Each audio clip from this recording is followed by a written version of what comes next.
राम राम साहब। आज हम बात करेंगे कि किस प्रकार मैंने पिछले 3 सालों के जो प्रीलिम्स थे उनको लगातार क्लियर किया था और किस तरीके से मैंने पिछले तीन सालों में जो है 40 नंबर का जो है वो इंक्रीज किया। यानी कि जब पहली बार प्रीलिम्स दिया था मेरे सिर्फ जो है 70 मार्क्स थे और जब मैंने पिछली बार प्रीलिम्स दिया था तो मेरे 111 प्लस जो है वो मार्क्स आए हैं।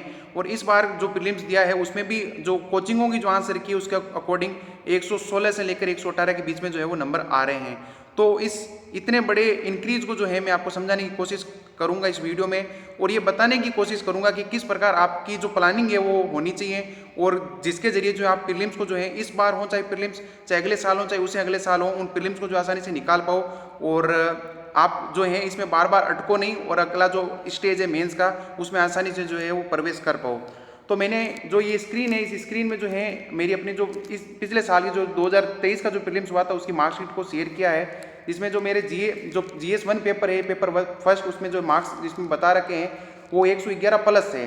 111.78 जो इसमें मार्क्स जो हैं वो दिखा रहे हैं, जो कि एक चीज़ बताता है कि कहीं ना कहीं मैंने जो प्रीलिम्स है वो काफ़ी बड़े मार्जिन से जो है वो क्लियर किया है। और नहीं केवल जो यूपीएससी का जो सीएससी का प्रीलिम्स वो जो है पास किया बल्कि जो फॉरेस्ट सर्विस है उसका भी जो प्रीलिम्स है वो मैंने पास किया और जो मेंस दोनों जो एग्जाम है उनके लिए जो है मैं अपीयर होने के लिए जो है वहाँ पर जो है एलिजिबल जो है हो चुका था। अब आगे अगर आप स्क्रीन पर देखोगे तो मैंने ये जो मार्कशीट है वो मैंने यूपीएससी का जो 2022 का प्रीलिम्स था उसकी शेयर की है। यहाँ पर ये मेरा सेकंड प्रीलिम्स था। इस सेकंड प्रीलिम्स में देखो मेरे सिर्फ और सिर्फ जो नंबर आ रखे हैं वो 88.22 है, यानी सिर्फ 88 नंबर हैं और ये कट ऑफ से सिर्फ 1 या 2 मार्क्स ऊपर हैं या फिर जो जनरल की कट ऑफ है उसके तो एक इक्वल ही एकदम पूरे के पूरे। और आगे की अगर आप देखोगे मेरा जो पहला प्रीलिम्स था वो सबसे ज़्यादा इंटरेस्टिंग है उसकी मार्कशीट, क्योंकि इसमें मेरे सिर्फ और सिर्फ आप स्क्रीन पर देख सकते हो सिर्फ और सिर्फ 70 मार्क्स हैं, उसमें 70.71 जो है वो नंबर आए थे। और यही 70.71 जो नंबर है वो मेरे तीसरा जो प्रीलिम्स होता है उसमें 111 प्लस होते हैं और जो चौथा प्रीलिम्स होता है उसमें 116 से 118 की जो रेंज है वो बनती है। बाकी जो ऑफिशियल आंसर की आएगी उसके अकॉर्डिंग देखेंगे कि नंबर वास्तव में जो कितने आते हैं। तो आगे जो अब मैं जिसकी चर्चा करने जा रहा हूं वो है कि किस तरीके से आपकी प्लानिंग होनी चाहिए आगे की, क्योंकि नवंबर जो है खत्म हो चुका है और दिसंबर जो है अब आ चुका है। तो प्रीलिम्स जो है यहाँ से चीज़ें जो है दिमाग में पूरी क्लियर होनी चाहिए कि आगे की जो प्रीलिम्स की तैयारी है वो कैसे होनी चाहिए। और ये सिर्फ 2025 के बच्चों के लिए नहीं है बल्कि आगे जो भी बच्चे जो है प्रीलिम्स के लिए फोकस करना चाहते हैं उन सब के लिए जो है ये पूरी पूरी प्लानिंग जो है बनाई गई है कि मैंने किस तरीके से जो अपनी प्रिपरेशन को इस तरीके से सॉलिड किया था कि मेरे जो 3 प्रीलिम्स है वो लगातार निकले और अच्छे नंबर से निकले हैं। खास तौर से ये प्रीलिम्स 2024 का प्लस 2023 का प्रीलिम्स। बाकी जो फर्स्ट प्रीलिम्स था उसमें मैं फेल हुआ था और जो दूसरा प्रीलिम्स था उसमें मैं मुश्किल से 1 या 2 नंबर से जो है पास हुआ था। तो मैंने ऐसा क्या अलग किया जिसके थ्रू मेरे जो इतने नंबर इंक्रीज हुए उसको मैं इसमें जो बताने की कोशिश करूंगा। तो आप स्क्रीन पर देख सकते हैं मैंने सबसे पहले लिखा है कि यूपीएससी प्रीलिम्स की पूर्ण कार्य योजना की किस तरीके से जो है मैंने प्रिपरेशन जो है खुद से की थी और क्या चेंजेस किए थे। इसमें मैंने ब्रॉडली जो है कई सारे जो पार्ट बनाए हैं कि क्या क्या पार्ट हो सकते हैं इस प्रिपरेशन स्टेज में या फिर जो ये प्रिपरेशन की जो जर्नी है प्रीलिम्स की। तो इसमें जो पहला पार्ट है वो ए पार्ट है, उसे मैंने नाम दिया रीडिंग पार्ट, कि हमें ऐसा क्या पढ़ना चाहिए कि हमें जो ये प्रीलिम्स जो है आसानी से निकल पाए। बेस्ड डॉक्यूमेंट्स क्या क्या होने चाहिए, किताबें कौन कौन सी होनी चाहिए। तो इसमें मैंने सबसे पहले लिखा एनसीईआरटीज। मेरे हिसाब से एनसीईआरटीज जो है इस प्रिपरेशन में जो मस्ट है और बहुत ज़्यादा अनिवार्य रूप से जो आपको पढ़नी चाहिए। और एनसीईआरटीज को जो है सिर्फ एक बार पढ़ने से कुछ नहीं होगा, बार बार उनको पढ़ो, उनके एक एक शब्द को ठीक से पढ़ो, उनके एक एक वाक्य को ठीक से पढ़ो, तभी जाकर जो है आप उन पर जो है कमांड बना पाओगे। और सबसे बड़ी बात है आप चाहे प्रीलिम्स के कितने भी सालों में पेपर उठा के देख लो, यूपीएससी का अब नया ट्रेंड भी बन रहा है कि जो सिंपल सवाल हो रहे हैं वो नई एनसीईआरटी से जो है वो पूछ रहे हैं। जितनी भी न्यू एनसीईआरटी जो है वो रही है तो आपको न्यू एनसीईआरटी पर जो है पूरी तरीके से जो कमांड बनानी है। खास तौर से जो हिस्ट्री है तो हिस्ट्री में क्या हो रहा है कि जो बॉक्सेस वाले जो सवाल हैं वो बहुत ज़्यादा आ रहे हैं, यानी जो बॉक्सेस में जो चीज़ें हैं खास, और जो मैपिंग है वो भी जो हिस्ट्री की जो मैपिंग है वो न्यू एनसीईआरटी से जो पूछी जा रही है। इसके अलावा जो जियोग्राफी है उसमें जियोग्राफी में तो आपको न्यू एनसीईआरटी के अलावा कोई दूसरी चीज़ पढ़ने की जरूरत ही नहीं है। अगर आप न्यू एनसीईआरटी ठीक से पढ़ लेते हो तो आपकी जो जियोग्राफी पर बहुत अच्छी कमांड बन जाएगी, फिर कुछ अतिरिक्त वैल्यू एडिशन ही करने पड़ते हैं जियोग्राफी में। और सेकंड नंबर पर मैंने जो चीज़ लिखी एनसीईआरटी के बाद में वो है स्टैंडर्ड बुक्स। स्टैंडर्ड बुक्स के आपको जितने ज़्यादा रिवीजन हो सकते हैं उतने ज़्यादा रिवीजन करने चाहिए और स्टैंडर्ड बुक्स सच में स्टैंडर्ड बुक्स ही होनी चाहिए। कोई भी आप ऐसा कोचिंग का मटेरियल मत उठा लेना जहाँ से प्रीलिम्स के सवाल ठीक से नहीं आते हों। अगर क्वालिटी के लिए जैसे कि लक्ष्मीकांत पढ़नी है तो पढ़नी ही है, वहाँ पर आप किसी दूसरी कोचिंग का अगर कंटेंट पढ़ रहे हो तो शायद थोड़ा बहुत जो है आपको डाउट में ला सकता है कि वो प्रीलिम्स में सवाल आएंगे या नहीं आएंगे, लेकिन लक्ष्मीकांत की कम से कम ये विश्वसनीयता है कि वहाँ पर सवाल आने ही चाहिए। और इसके बाद जो तीसरी जो चीज़ है वो आपको करनी चाहिए न्यूज़पेपर की। न्यूज़पेपर आपको डेली पढ़ना चाहिए। अगर कोई नहीं भी पढ़ता है तो टेंशन नहीं है, लेकिन जो न्यूज़पेपर पढ़ता है वो कहीं ना कहीं एडवांटेज में है। और न्यूज़पेपर भी कौन सा पढ़ना है, मैं जो पर्सनली पढ़ता हूँ वो इंडियन एक्सप्रेस पढ़ता हूँ। तो आप भी अगर न्यूज़पेपर पढ़ते हैं तो इंडियन एक्सप्रेस पढ़ने की कोशिश करो। अगर नहीं पढ़ सकते तो कंपलसरी नहीं है, लेकिन जो इंडियन एक्सप्रेस पढ़ते हैं या फिर जो द हिंदू पढ़ते हैं उनके पास कहीं ना कहीं एज है इस सेंस में कि जो करंट अफेयर्स के जो सवाल होते हैं वो कहीं ना कहीं जब एग्जाम में सवाल को सोल्व कर रहे होते हैं तो कहीं ना कहीं गट फीलिंग के रूप में वो सामने आ जाते हैं कि ये मैंने कहीं देखा है, कहीं पढ़ा है। तो वो वहाँ पर जो चीज़ आपको जो है हेल्प कर देगी। और सबसे बड़ी बात है कि जो मैगजीन पढ़नी होती है उसको जो है फिर पढ़ पाना और ज़्यादा आसान हो जाता है। फिर हमें ये लगता है कि ये चीज़ तो मैंने पहले ही पढ़ी है, अब तो मैं बस मैगजीन से इस चीज़ का जो है रिविजन कर रहा हूँ। और इस रीडिंग पार्ट में जो है जो चौथा पार्ट आता है न्यूज़पेपर के बाद वो आता है मैगजीन। आपको मैगजीन जो है जरूर पढ़नी है। और मैगजीन के इतने रिवीजन लगाने हैं कि आपको एक एक शब्द उसके भी याद हो जाएं। और मैगजीन किस तरीके से पढ़नी है, अलग अलग तरीके हो सकते हैं। मैं जो है खुद जो है मंथली मैगजीन पढ़ता हूँ। मुझे पता है विजन की जो मंथली मैगजीन है वो बहुत ज़्यादा बल्कि आने लगी है। जब शुरू में जब मैं पढ़ रहा था तो 120 के आसपास पेज आते थे, अब वो 160 170 प्लस जो है वो जा रहे हैं। तो वो बहुत ज़्यादा हो रहे हैं। अगर वो चीज़ अगर आप नहीं पढ़ सकते मंथली मैगजीन, तो आप जो उनके पिट्टी जो आती है लास्ट में एक कंपाइलेशन आता है उनका पूरा का पूरा 365 का, तो वो आप पढ़ सकते हैं। लेकिन आपको पढ़नी जरूर है और एक एक शब्द जो उसके ठीक से याद करने हैं, एक एक वर्ड को जो है ठीक ठीक से देखना है। फिर आता है 5 नंबर पर वैल्यू एडिशन कि इस रीडिंग पार्ट में आपको कुछ वैल्यू एडिशन जो है करनी है चीज़ें। जैसे कि ज्योग्राफी आपके मान लो, तो ज्योग्राफी में क्या होता है कि एनसीईआरटी जो नई वाली है उसमें पूरी मैपिंग नहीं आ रखी है। जैसे कि रिवर मैपिंग में आपके जो है दिक्कत हो सकती है। तो रिवर मैपिंग पर जो है मुनाल सर ने एक पीपीटी बना रखी है, तो वो काफ़ी जो है वो सर्कुलेट होती है टेलीग्राम जैसी चीज़ों पर। तो वो आपको जो है वहाँ से वैल्यू एडिशन करना है। ऐसे ही मैपिंग में अलग अलग चीज़ें होती है। जैसे एनवायरमेंट में है तो एनवायरमेंट में भी मैपिंग हो सकता है कि आपकी किसी बुक से जो कंप्लीट नहीं हो रही हो, तो फिर जो आपको गूगल करके जो है मैपिंग जो है कंप्लीट करनी पड़ेगी। तो वो आता है फिर वैल्यू एडिशन का पार्ट। इस रीडिंग पार्ट के बाद जो है वो चीज़ इंपॉर्टेंट आती है, वो है प्रैक्टिस पार्ट, जो हमारा बी पार्ट है। तो प्रैक्टिस पार्ट में क्या ऐसी चीज़ें करनी चाहिए कि जो है हम प्रीलिम्स को जो है आसानी से जो निकाल पाएं, वो मैंने ऊपर जो है लिख रखी है। रीडिंग पार्ट पूरा होने के बाद या रीडिंग पार्ट होने के साथ साथ, तो मेरे हिसाब से तो साथ साथ प्रैक्टिस पार्ट जो है वो होना चाहिए इन्हें की बाद में। तो इसमें क्या करना है, सबसे इंपॉर्टेंट जो हमें इसमें इंपॉर्टेंस देनी है वो है पीवाईक्यूज, यानी कि जो पिछले सालों के पेपर है उन पर आपकी कमांड होनी चाहिए पूरी। देखो कुछ क्या कहते हैं कि यार मैंने पीवाईक्यू के सारे पेपर देख लिए और ये सवाल आ रखे हैं और ये ऐसे हैं, ऐसा नहीं होता है। पीवाईक्यू पर कमांड बनाने के लिए बड़ा लंबा इंतजार करना पड़ता है और बड़ा लंबा टाइम देना पड़ता है। एक एक सवाल पर सोचना पड़ता है कि यूपीएससी ने सवाल ये कैसे फ्रेम किया है। तो आपको उन एक एक करके सवालों पर जो है वक्त देना है। और अगर ठीक से वक्त दोगे तो एक एक पेपर को एनालाइज करने में, एक एक पेपर को जो ठीक से समझने में जो 4 से 5 घंटे लग सकते हैं कि इस सवाल का जो आंसर यही क्यों हुआ है ना। जो कि कॉम्प्लिकेटेड सवाल होते हैं उनके लिए खास तौर से, वन वर्ड वाले तो अलग चीज़ है, उनके लिए तो कुछ चीज़ लागू होती नहीं है, लेकिन वन वर्ड के लिए भी ये चीज़ लागू हो सकती है कि ये सवाल किस सोर्स से पूछा गया है। क्या न्यू एनसीईआरटी से पूछा है या फिर ओल्ड एनसीईआरटी से पूछा है या फिर जो स्टैंडर्ड बुक से पूछा है। तो वो एनालाइज जो है उसमें भी जो है वो हो सकता है। तो इस तरीके से जो पीवाईक्यू पर जो आपको जो है ह्यूज कमांड बनानी है, खास तौर से 2011 से लेकर जो है 2024 तक जो है पीवाईक्यू जितने भी हैं वो एक एक पेपर जो है आपको जो है ठीक से देखने हैं। इसके बाद आती है टेस्ट सीरीज। कोई भी ऐसी कोचिंग जिसके टेस्ट आपको जो अच्छे लगते हैं उसके जो है टेस्ट जो है आपको 100% जो सोल्व करने हैं। और सोल्व इसीलिए करने हैं ताकि आपके पास जो है कई सारे प्रश्नों का जो एक बड़ा बैंक बन जाए और आपका जो बेसिक कंटेंट था, जो एनसीईआरटी थी जो या फिर स्टैंडर्ड बुक थी, उनके साथ साथ जो है आपका और जो कंटेंट है जो इंक्रीज हो जाए, ताकि यूपीएससी कैसे भी सवाल पूछे आपके पास कम से कम जो है उसके आंसर जो है कहीं से कहीं जो है वो निकल के आ जाए, चाहे एक दो ऑप्शन भी जो है वो आंसर अप्लाई हो जाए। तो टेस्ट सीरीज जो है आपको जरूर देनी है। मैंने जो टेस्ट दिए थे फर्स्ट प्रीलिम्स में वो दिए थे करीब 100 के पास, लेकिन फिर भी मैं पास नहीं हुआ। 100 टेस्ट देने के बाद भी मेरे नंबर आए थे सिर्फ 70। अब ये 70 क्यों आए इसकी मैं एक अलग वीडियो में बात करूंगा कि मैंने क्या उस दौर में जो गलतियां की थी। लेकिन फिर मैंने सेकंड प्रीलिम्स में जो टेस्ट दिए थे वो करीब 40 दिए थे और उसमें मेरे जो नंबर आए थे वो मैंने बता दिया 88 के आसपास आए थे। फिर मैंने तीसरी और चौथी प्रीलिम्स में जो है 30 के आसपास जो है वो टेस्ट दिए थे और उनमें नंबर जो है मेरे 110 प्लस के जो है आसपास आ रहे हैं। तो आपको टेस्ट जरूर देने हैं। और आप ऐसा मत सोचना कि मैंने पहले में तो 100 दिए थे फिर भी नंबर कम आए थे, बाकी में कम दिए फिर भी ज़्यादा है, लेकिन ऐसा नहीं सोचना है। मैंने 100 दिए तो आप सोचो कि मेरे उन 100 टेस्ट में मेरा कंटेंट कितना क्रिएट हुआ होगा। वहाँ पर मैंने 100 के जो 100 टेस्ट थे उनको अपनी कॉपी में जो नोट्स थे उनमें जो लिखा है, जहाँ जहाँ पर जो टॉपिक थे, जैसे कि हिस्ट्री में कोई सवाल पूछ रखा है क्रिप्स मिशन को लेकर, तो क्रिप्स मिशन अगर किसी टेस्ट में पूछा है तो वो अगर मुझे लगा कि ये मेरे लिए एक्स्ट्रा वैल्यू एडिशन है तो उसको मैंने वहीं पर लिखा है जाकर उस स्पेक्ट्रम बुक में जाकर। तो वो चीज़ आपको भी करनी है, साथ साथ में टेस्ट सीरीज के जो है नोट्स भी बनाने हैं। इसके बाद जो तीसरी चीज़ आती है डेली एमसीक्यूज आपको सोल्व करने हैं। देखो जब पहली बार मैं प्रीलिम्स में फेल हुआ था ना, पूरी तरीके से अंदर से टूट गया था और मुझे ये चीज़ लग रही थी कि यार अब इस प्रीलिम्स में जो है पास होना बहुत ज़्यादा मुश्किल काम हो चुका है जब तक कि आप जो है अलग ही लेवल की जो है मेहनत नहीं कर लें। तो तब मैंने ये ठानी कि मैं डेली जो है एमसीक्यूज जितने मेरे से सोल्व हो सकते हैं वो मैं करूँगा। और तब मैंने यही कोशिश की कि मैं डेली जो है 30 से लेकर 50 के बीच एमसीक्यूज जो है वो सोल्व करूँगा। तो आप भी जो है इतना टारगेट रख सकते हैं, 50 का टारगेट रख सकते हैं अब से, या फिर आप 30 का, जो भी आपको ठीक लगे। तो डेली एमसीक्यूज आपको सोल्व करने कहाँ से कर सकते हो?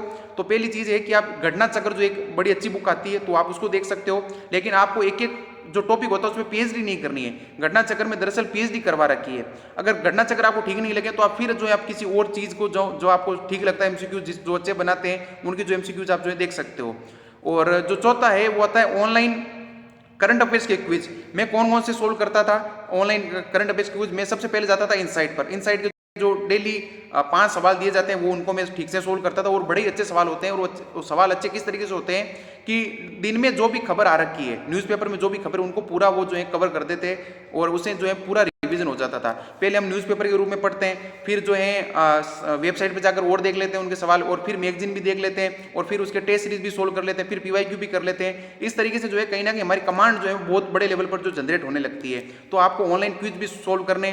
तो इनसाइट के बाद मैं जाता था जो विजन आईएएस का टेलीग्राम चैनल है उस पर मैं जो 5 सवाल जो सोल्व करता था वो भी बड़े अच्छे हैं। उनमें कुछ जो है स्टैटिक भी होते हैं और कुछ जो है डेली के जो भी सवाल जो है वो दिए जाते हैं जो भी न्यूज़ में रहते हैं। तो वहाँ पर भी जो आपको जो है सवाल सोल्व करने हैं। डेली करंट के 10 सवाल निश्चित रूप से सोल्व करने हैं, और बाकी जो डेली एमसीक्यूज है उसमें 30 से 50 जो सवाल जो स्टैटिक पोर्शन के भी आपको सोल्व करने हैं। प्रैक्टिस के बाद जो आपके आता है वो तीसरा पार्ट मैंने बनाया पोस्टमार्टम का, कि इन सब चीज़ों का एक पोस्टमार्टम होना चाहिए, एक विश्लेषण होना चाहिए कि आप कहाँ क्या चीज़ें गलतियाँ कर रहे हैं और क्या क्या जो चीज़ें आप सही कर रहे हैं। तो इसमें मैंने सबसे पहले लिख रखा है कि जो टेस्ट पेपर हैं, जो पीवाईक्यू है, उनको आप ठीक से विश्लेषित करो। एक एक चीज़ उसमें देखो कि कहाँ पर आपसे मिस्टेक हुई, कहाँ पर आपने जो है बहुत अच्छा किया, उन एक एक चीज़ को देखो। और इन चीज़ों में देखना कैसे है, आप ये देखो कि आपको 100% कौन सा श्योरिटी के साथ जो है सवाल आ रहा था। उसके लिए कुछ अलग मार्क बनाओ, कुछ अलग मार्कर यूज कर सकते हो, पेन, उसके लिए अलग कुछ रंग यूज कर सकते हो, तो उसको वहां पर अपनी कॉपी में लिखो। फिर देखो 50-50 में आपके जो है कितने सही हुए हैं और कितनी एक्यूरेसी रही है। फिर आप देखो कि 25-75 में कितनी एक्यूरेसी रही है। फिर ये देखो कि आपने एकदम पूरा टिप्पा ठोका था, कुछ भी नहीं आ रहा था, एकदम तुक्का था, उस तुक्के में आपके कितने सवाल सही हो रहे हैं, उन सबको देखो। और उन सारे के सारे जो आपने बनाए हैं उनमें देखो कि एक्यूरेसी कितनी कितनी आ रही है। 100% वाले में 95 से ऊपर एक्यूरेसी है या नहीं है, जो 50-50 उसमें 70-80 के आसपास एक्यूरेसी है या नहीं है। जब इतनी जाकर एक्यूरेसी आएगी तभी आप जो है 110 प्लस या 100 प्लस जो है नंबर ला पाओगे, और तभी जो है यूपीएससी प्रीलिम्स में कम से कम श्योर हो पाओगे कि मेरा प्रीलिम्स होगा या नहीं होगा। अगर ये श्योरिटी नहीं आती है ना, फिर जो है आप मेंस की तैयारी जो है ठीक से भी नहीं कर पाओगे। मुझे याद अभी भी जब मैं दूसरा प्रीलिम्स दे रहा था तो मेरे ये सीसीएट में बड़ी दिक्कत लग रही थी कि मैं पास होऊंगा या फिर नहीं होऊंगा, क्योंकि 70 के आसपास नंबर आ रहे थे। तब मुझे ठीक से जो पढ़ाई भी नहीं हो पा रही थी उस वक्त। तो वो कहीं ना कहीं जो है मेरे लिए एक, मैं कह दूं कि गलत ही चीज़ हुई थी कि ध्यान पूरा फोकस नहीं कर पाना जो है कहीं ना कहीं मेंस को प्रभावित करता है। इसलिए आपके चीज़ें जो है वो इफेक्ट नहीं करें मेंस की प्रिपरेशन को। इसलिए प्रीलिम्स को इतना सॉलिड रखो पहले से ही कि इतने नंबर आ जाएं कि आप मेंस की जो अच्छे से प्रिपरेशन कर पाओ। और सबसे बड़ी बात है कि जो टाइम है वो लगातार घट रहा है। अगले साल सिर्फ जो है आपके पास 90 दिन है या फिर सिर्फ 3 महीने हैं, इसलिए जो चीज़ें जो है ठीक से कर लेना। फिर पोस्टमार्टम में मैंने तीसरी चीज़ लिख रखी है, या फिर दूसरी मैंने बता दी पहली बात, मिस्टेक्स जो अलग से कॉपी में आपको लिखनी है। और जो तीसरी चीज़ है वो तुलना, कंपैरिजन कैसे करने हैं। जैसे कि आप किसी कोचिंग में जा रहे हो या फिर है ना, जैसे विजन आईएएस की, मैंने तो ज़्यादातर विजन आईएएस के ही दिए लगभग सारे टेस्ट। तो विजन आईएएस में जो आप अगर जा रहे हो तो उसमें दूसरे बच्चे भी तो सोल्व कर रहे हैं पेपर। तो आप लैपटॉप खोलो अपना, मोबाइल पर तो शायद दिखे नहीं वो पूरा उनके टैब पर, तो लैपटॉप खोल के जो है उसमें देखो कि दूसरे बच्चों ने कितने सवाल सोल्व किए और उनकी एक्यूरेसी कितनी और उनकी इतनी ज़्यादा क्यों है। तो मुझे कहाँ पर जो है चीज़ों को ठीक करना जरूरी है। और तुलना सिर्फ दूसरे बच्चों से नहीं करना। मैं दूसरों के बजाय जो खुद पर ज़्यादा फोकस करता था, मैं ये देखता था कि मेरे पिछले टेस्ट में इतने ज़्यादा नंबर क्यों आए और इसमें इतने कम क्यों आए, और आगे मैं ये क्या कर सकता हूँ कि मेरे नंबर और ज़्यादा से ज़्यादा आए। ये सब मैं करता था और सारी जो चीज़ें होती थी उनको मैं कॉपी में लिखता था। और कॉपी में लिखने के साथ साथ जो है जब मैं अगली बार टेस्ट देता था, उन टेस्ट में जो है मैं सुबह उठते ही टेस्ट देता था। यानी कि जैसे कि अगर मैं सुबह अखबार पढ़ लिया, फिर जो मैं टेस्ट पे बैठता था 8 बजे के आसपास या 7 बजे के आसपास, और उससे पहले मैं अपनी जो सारी गलतियां होती थी कॉपी उनको रिवाइज करता था 10-15 मिनट बैठकर, और फिर जो है शांति से पेपर देता था अपना टेस्ट। और ओएमआर में ही मैं फिल करता था चीज़ें। फिर जो है कोचिंग के जो ऐप या वेबसाइट है उन पर जो है वो बबल वगैरह करता था। तो वो आपको जो है पूरी जो फॉर्मेलिटी होती है उसको अपनाना है। पोस्टमार्टम के बाद में आता है नोट्स मेकिंग पार्ट। देखो मेंस में जो है मुख्य रूप से नोट्स बनाए जाते हैं, प्रीलिम्स में जो है नोट्स जो है ना के बराबर बनाए जाते हैं, लेकिन फिर भी कुछ ऐसी चीज़ें हैं जिन पर आपको जो है ध्यान देने की जरूरत है। देखो नोट्स बनाने चाहिए या नहीं बनाने चाहिए प्रीलिम्स के, वो चीज़ मैटर करती है। पहली चीज़ है इसमें मैंने लिख रखी है कि आपका रिवीजन का नेचर कैसा है। अगर आपको लगता है कि आप बिना नोट्स के पढ़ ही नहीं सकते तो आप नोट्स बना लो, है ना, कोई दिक्कत नहीं। कई सारे जैसे कि अक्षत जैन जैसे जो बच्चे हैं या फिर जो IAS बने हैं, उन्होंने भी जो है वो नोट्स जो है बनाए थे प्रीलिम्स के, उन्होंने लक्ष्मीकांत तक के जो बना लिए थे। अगर आपको लगता है तो बनाने चाहिए, लेकिन अगर आपको लगता है कि नहीं ये टाइम कंज्यूमिंग है और बोरिंग पार्ट है तो मत बनाओ, है ना, कोई दिक्कत नहीं प्रीलिम्स में उतनी। और फिर जो मैंने चीज़ जो है वो सेकंड लिख रखी है कि जो टेस्ट पेपर्स हैं उनके जो है आपको नोट्स जरूर बनाने। देखो होता क्या है कि हम कोचिंगों के टेस्ट देके आते हैं या फिर PYQ जो भी सोल्व करते हैं उनको सोल्व कर दिया, नंबर जितने देख लिए, उनको ठीक से एनालाइज भी नहीं करते, और प्लस और अगर कोई बच्चे एनालाइज कर भी लेते हैं तो उनके नोट्स नहीं बनाते। ऐसा नहीं करना है। मैंने एक एक जो पेपर लिखा था उसके एक एक नोट्स बनाए हैं, लेकिन मेरा नोट्स बनाने का तरीका थोड़ा अलग था। मैंने कोई अलग से कॉपी नहीं डाली थी। मेरे कॉपी से अलग डालने का एक मुझे ऐसा लगता था एक तरह का बोझ, अलग और कॉपी डालूंगा तो कौन अलग अलग चीज़ें पढ़ेगा और मैं कभी पढ़ भी नहीं पाऊंगा ठीक से। तो मैं करता क्या था कि जो भी टेस्ट में कोई पेपर से अगर सवाल पूछ रखा है उस टॉपिक पर ही मैं स्पेक्ट्रम में जाकर या जो जियोग्राफी उसके टॉपिक पर जाकर नोट्स बनाता, यानी कि मैंने किताबों में ही जो है उनके नोट्स जो है ऐड किए हैं ऊपर जो खाली जगह होती है। तो आप ऐसा भी कर सकते हैं, या फिर अगर आपको लगता है कि मुझे तो पूरी एकदम क्लीन जो कॉपी होती है उसी में नोट्स बनाने हैं तो वहां पर आपको नोट्स बनाने चाहिए। और मैं बार बार कह रहा हूं जो जितने भी आप टेस्ट पेपर दे रहे हो उनके सारों के नोट्स बनाने हैं, तभी जाकर आपके पास अच्छा वैल्यू एडिशन होगा। और जब उनको और सिर्फ नोट्स बनाने ही नहीं है, जितनी बार आप स्पेक्ट्रम पढ़ो, जियोग्राफी पढ़ो, उनके मेन जो चैप्टर पढ़ने के बाद जो है उनके ऊपर जो आपने नोट्स लिखे हैं कोचिंगों के या फिर जो टेस्ट पेपर के, उनके जो है वो ठीक से आपको रिवाइज करने हैं, उनको चीज़ों को जो ठीक से पढ़ना है हर बार। और फिर आता है न्यूज़पेपर की बात। क्या न्यूज़पेपर के नोट्स बनाने चाहिए? मेरे हिसाब से तो नहीं बनाने चाहिए प्रीलिम्स के लिए, हाँ, लेकिन मेंस के लिए 100% जो है वो बनाने चाहिए। बाकी अगर किसी बच्चे को लगता है कि नहीं प्रीलिम्स के लिए भी बनाने चाहिए तो वो बना सकता है, कोई दिक्कत नहीं है। अगर वो मैगजीन वगैरह ज़्यादा नहीं पढ़ता है तो वो भी बना सकता है, लेकिन मेरे अनुसार 99% जो है आप में से शायद प्रीलिम्स के लिए नोट्स नहीं बनाते होंगे, और शायद उतनी ज़रूरत भी नहीं है। बाकी जिनको ज़रूरत लगती है वो बना सकते हैं। अब आता है पार्ट अपना कि रूटीन पार्ट। रूटीन पार्ट में है कि कौन सी ऐसी चीज़ें जो हमें डेली करनी चाहिए ताकि हमारा प्रीलिम्स जो है ज़्यादा से ज़्यादा स्ट्रॉन्ग हो। तो इसमें मैंने पहली चीज़ रखी है रिवीजन। देखो रिवीजन बहुत ज़्यादा जरूरी है। रिवीजन का एक डेली रूप में जो एक अलग ही जो पार्ट होना चाहिए जहाँ पर आप जो डेली रूप में रिवीजन कर रहे हो। कुछ चीज़ें आप आगे बढ़ते जाओगे वो पढ़ते जाओगे, और कुछ चीज़ें जो आपको डेली रिवाइज करनी चाहिए। देखो मैंने किन चीज़ों पर फोकस किया था जो सबसे ज़्यादा जहाँ पर ज़्यादा नंबर आ सकते हैं, जैसे कि मैं करंट अफेयर्स को जो काफ़ी ज़्यादा वेटेज देता हूँ, तो करंट अफेयर्स को जो मैं डेली रूप में जो पढ़ता था वहाँ उनके अच्छे से रिवीजन भी करता था। फिर एनवायरमेंट का जो पार्ट है वो वहाँ से बहुत ज़्यादा सवाल आ रहे हैं वो मैं पढ़ता था। फिर दो और ऐसी चीज़ें थी जहाँ पर जो है हाई गेन है, जैसे कि एक हो गया लक्ष्मीकांत पॉलिटी और एक हो गया मुरनाल्स के जो इकोनॉमिक्स के नोट्स हैं वो।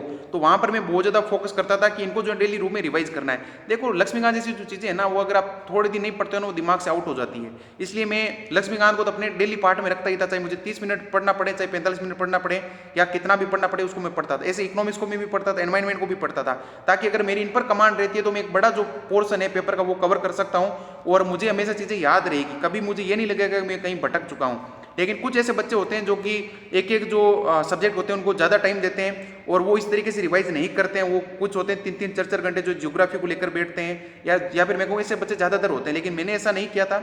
मैंने कुछ ऐसे सब्जेक्ट थे जो मुझे लगता था कि उनको यूपीएससी जो है बहुत ज़्यादा महत्व देती है, उनको मैंने डेली बेसिस पर जो डाल दिया था कि मुझे लक्ष्मीकांत तो जब मैं पढ़ रहा हूँ तो मुझे इस किताब को हाथ से छोड़ना ही नहीं है, डेली बेसिस पर ही पढ़ना है। अगर मैं इकोनॉमिक्स पढ़ रहा हूँ तो उसको मुझे डेली लेवल पर ही पढ़ना है, उसको मुझे बिल्कुल भी नहीं छोड़ना है। और जिस दिन छोड़ूंगा तो शायद मेरे हो सकता है नंबर कम हो जाए या फिर मैं यूपीएससी में उतने अच्छे नंबर नहीं। तो आप ऐसा कुछ जो है वो कर सकते हैं अपनी प्लानिंग अकॉर्डिंग। और दूसरा मैंने लिख रखा है रूटीन पार्ट में ध्रुव राठी के वीडियोस। देखो आपकी जो भी राजनीतिक विचारधारा रही हो उससे कोई मतलब नहीं है, उस मतलब को जो है छोड़कर जो आपको ध्रुव राठी के वीडियो जरूर देखने हैं। किस सेंस में देखने हैं कि उनके वीडियोस जो होते हैं वो बहुत ज़्यादा जो है एनालिटिकल होते हैं और बहुत ज़्यादा जो है डेप्थ में नॉलेज होती है। मैंने प्रीलिम्स में वो कहाँ काम आएंगे, देखो मेंस में और इंटरव्यू में तो ध्रुव राठी के वीडियो सब जगह काम आने वाले हैं, क्योंकि बंदे की जो रिसर्च है ना उसका लेवल ही अलग है। वो जो कोचिंग है ना वो भी नहीं कर पाती है, जो बड़े बड़े जो दावे करती है कितने सिलेक्शन हो गए उनकी, उनसे अच्छी जो रिसर्च पावर है वो ध्रुव राठी के वीडियोज की है। लेकिन जो प्रीलिम्स है वो कहाँ पर हेल्प होगी, जैसे कि साइंस टे के जो वीडियोस हैं ध्रुव राठी ने बहुत ज़्यादा अच्छे बनाए हैं। वहाँ से आप जो अपने कंसेप्ट है वो बड़ी इजीली जो है कवर अप कर सकते हो। कुछ इकोनॉमिक्स पर भी जो अच्छे बना रखे हैं। लेकिन मैं तो यही कहूँगा अगर टाइम हो तो वीडियो सारे देखने की कोशिश करना। अगर सारे नहीं देख पाओ तो वो जो चीज़ इंपॉर्टेंट है आप साइंस और टेक के लिए जो प्रीलिम्स के लिए वीडियो जिनके देख लेना बड़े अच्छे हैं और आपको सच में पहली बार लगेगा कि साइंस टेक जो है ठीक से आप जो है आपने पढ़ी है। इसके बाद आता है DW हिंदी। इससे कई सारे बच्चे जो रूबरू नहीं होंगे मेरे हिसाब से। DW हिंदी को जो है आपको देखना है। क्या देखना है, मैंने जो यहाँ से चीज़ सीखी है वो ये कि ये हर तरह का नॉलेज आपको देते हैं। जैसे कि एनवायरनमेंट को लेकर इनके बहुत ज़्यादा अच्छे वीडियोस बने हुए हैं, साइंस को लेकर इनके बहुत ज़्यादा अच्छे वीडियोस बने हुए हैं और बड़े छोटे छोटे वीडियोज हैं। और यूपीएससी खास तौर से ऐसे सवाल पूछ रही है जो कि दूसरे लोगों को बहुत कम पता होते हैं, लेकिन वो होती है बहुत ज़्यादा प्रैक्टिकल नॉलेज। तो आप DW हिंदी पर जाना और आप उनको एक बार वीडियो सर्च करना कि कौन कौन से जो रोचक वीडियोज उन्होंने बना रखे हैं, तो वो जरूर देखना। खासतौर से एनवायरनमेंट हो गया, क्लाइमेट हो गया, और या फिर अभी मैंने एक और चीज़ बताई थी उस पर भी जो है उनके वीडियो से शायद पहले कुछ नाम लिया था, साइंस। हाँ, तो साइंस पर भी बड़े अच्छे वीडियो DW हिंदी आप जरूर देखना। और इसके बाद आता है मैपिंग। मैपिंग में भी जो है डेली लेवल पर जो है वो करता था, लेकिन मैं थोड़ी देर से शुरू करता था, फरवरी के आसपास या मार्च के आसपास। तो मैपिंग, लेकिन जिनके फर्स्ट अटेम्प्ट में उनको मैपिंग जो है शुरू कर देनी चाहिए मेरे हिसाब से। चाहे आप 15 मिनट ही क्यों ना करो, लेकिन मैपिंग जरूर करनी है। लेकिन मेरे हिसाब से डेली बेसिस पर करनी चाहिए, क्योंकि मैपिंग भी एक ऐसा पार्ट है जो अगर एक बार हाथ से निकल गया तो भूलने के बड़े चांसेस रहते हैं। और इसीलिए इसी को आप रूटीन पार्ट में अपने जो है वो डाल सकते हैं। बाकी आपको जो प्लानिंग लगती है उसके अकॉर्डिंग जो है चीज़ों को कर सकते हैं। फिर जो सबसे लास्ट पार्ट आता है इस वीडियो का, वो आता है अन्य इंपॉर्टेंट बातें क्या क्या है। देखो, जितना पढ़ लिया सो कर लिया वो सब बातें हैं, लेकिन जो एक चीज़ इंपॉर्टेंट चीज़ है वो है आपका एटीट्यूड कैसा इस एग्जाम को लेकर। देखो, कुछ एटीट्यूड है, कुछ लोगों का ऐसा होता है कि भाई चलो क्या ही एग्जाम ही है, निकल ही जाएगा, क्या टेंशन है। और कुछ लोग होते हैं जो बहुत ज़्यादा डरते हैं, हर वक्त एग्जाम दिमाग में चलता रहता है। तो आपको ऐसा एक्सट्रीम जो पीपल है उनके तरह नहीं बनना है। आपको बस एक नॉर्मल सा डर रखना है। नॉर्मल सा डर ये रखना है कि यूपीएससी का सम्मान करना है कम से कम, कि यूपीएससी पेपर बना रही है तो आप जो है अच्छे से जो है अपने पूरी प्रिपरेशन करो। और एक नॉर्मल जो अंदर भय होता है उसको नॉर्मल रखना है कि यार पेपर कैसा भी आ सकता है, ऐसा सोचो आप। और पेपर जब कैसा भी आ सकता है तो मुझे हर तरह की जो प्रिपरेशन है वो करनी है, चाहे सवाल कहीं से भी पूछा जाए। दूसरा जो इसमें अन्य इंपॉर्टेंट बात है वो कि चीज़ों को अंदर जो है रिकॉल करना सीखो अपने खुद के अंदर से। सिर्फ किताबों को पढ़ना नहीं, कभी आंखें बंद करके भी जो चीज़ों को रिकॉल करो और ये सोचो कि मुझे चीज़ें कितना याद है। और उसमें एक और चीज़ जो इंपॉर्टेंट है सबसे बड़ी, कि खुद से बात करो, हमेशा खुद को समझो। देखो, कई सारे ऐसे बच्चे होंगे जो घर पर पढ़ रहे होंगे, जैसे कि मैं जो है पिछले 4-5 सालों से घर पर ही हूँ। जब से कोरोना आया है तब से मैं यहाँ घर पर हूँ। मैं DU में था, रामजस कॉलेज में, तब से 2020 में कोरोना आया था और तब मार्च में या मैं आया था, मार्च 2020 में। और आज जो है 2024 जो है ख़त्म होने को आया, तब से लेकर मैं यहीं पर हूँ। मैं अपने घर पर नागौर में, राजस्थान। बस मैं पिछली बार 3 महीने ही गया था दृष्टि की मेंस मेंटरशिप में, और उसके बाद मैं कभी दिल्ली गया भी नहीं हूँ। और अगर गया भी हूँ तो सिर्फ 1-2 दिन के लिए कोई एग्जाम के लिए गया था, बाकी कभी नहीं गया हूँ। तो आप अगर घर पर पढ़ रहे हैं तो हो सकता है कभी डिमोटिवेट हो जाएं। तो डिमोटिवेट होने से यही एक बढ़िया तरीका बचने से कि आप जो है खुद को समझो, खुद से बातें करो और ये चीज़ खुद से कहो कि आपने क्या है, कितना पढ़ा है और किस चीज़ में जो है आप बहुत ज़्यादा अच्छा कर सकते हो, और प्रीलिम्स में आपका जो स्कोर टारगेट कितना है, वो सब चीज़ें जो है आप चीज़ें एक एक करके जो है खुद को समझा सकते हो। और सबसे मैंने लास्ट में लिख रखी इंपॉर्टेंट बात वो है कि अभ्यास टेस्ट। अभ्यास टेस्ट क्या है? विजन के जो अभ्यास टेस्ट है आपको जरूर देने चाहिए। खास तौर से मैं उनके लिए कह रहा हूँ जो घर से तैयारी करते हैं और जिनको फिजिकल जो मोड का जो एनवायरनमेंट है वो मिलता नहीं है। देखो, मैं जो फिजिकल मोड में या ऑफलाइन मोड में जो टेस्ट देने के लिए या तो बीकानेर जाता था या जोधपुर जाता था। मैंने जो प्रीलिम्स के जो टेस्ट दिए हैं उनमें से 2 जो है बीकानेर जाके दिए थे, और एक जो 1 साल का जो पेपर दिया, इस साल का जो मैंने पेपर्स दिए हैं वो पीटी के, अभ्यास के, विजन के, वो अजमेर जाकर दिए हैं। लेकिन जो पहला जो प्रीलिम्स था ना, जहाँ मैं फेल हुआ था, सिर्फ 70 नंबर आए थे, उसमें मैंने ऑफलाइन मोड में एक भी टेस्ट नहीं दिया प्रीलिम्स का। सब सारे के सारे घर पर दिए थे, और शायद वो मेरे लिए एक ब्लंडर था। आपको दूसरे बच्चों के साथ बैठकर जो है वो टेस्ट देने की प्रैक्टिस करनी चाहिए, और हमेशा जब भी टेस्ट देने जा रहे हो तो अपनी गलतियों की जो कॉपी है उनको साथ में रखो, और फिर एक एक करके जो चीज़ों को वहाँ पर समझो, और जो भी सुधार हो रहा है और जो चीज़ें खराब हो रही है उनको एक एक करके जो है सोल्व आउट करो और आगे बढ़ो। तो मुझे पूरा यकीन है कि आपको ये वीडियो पसंद आया होगा, और अगर वीडियो सच में अगर अच्छा लगे तो आप कमेंट कर सकते हैं, लाइक कर सकते हैं, और मेरी तरफ से जो है बहुत बहुत राम राम सा।